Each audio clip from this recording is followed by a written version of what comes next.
ኬክ በቀላሉ ቤት ውስጥ መስራት እንዴት እንደምንችል እናያለን። እንቁላሉን እንመታለን በመምቻ ከዛ ስኳር እንጨምራለን። አሁንም አንድ ላይ እንመተዋለን በደንብ እስከሚዋሃድ ድረስ እንመተዋለን ማለት ነው።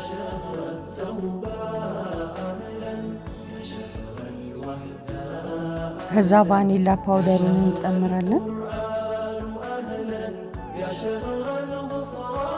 እንዲሁም እርሾና ፓውደር እንጨምራለን። ከዛ ሚሪንዳ የጠርሙሱን አንድ እንጨምራለን። ከዛ በደንብ በመምቻ አብረን እናዋህደዋለን ማለት ነው።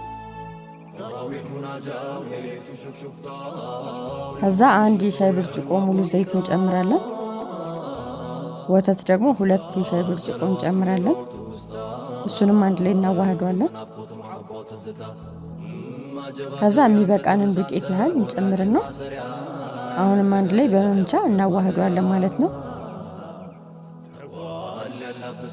የሚቀጥን መስሎ ከታየን ዱቄት መጨመር እንችላለን።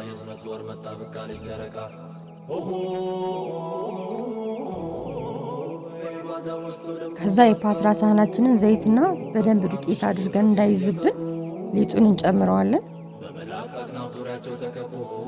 ከዛ ፓትራችንን ለ5 ደቂቃ እናግለዋለን።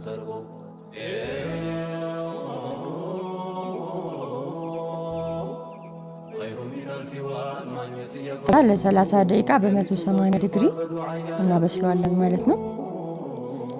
ከበሰለ በኋላ እንደዚህ የሚያምር ኬክ ሆኖ ይወጣልናል። በጣም የሚያምር ነው። ቆንጆ ኬክ ሆኖልናል ማለት ነው።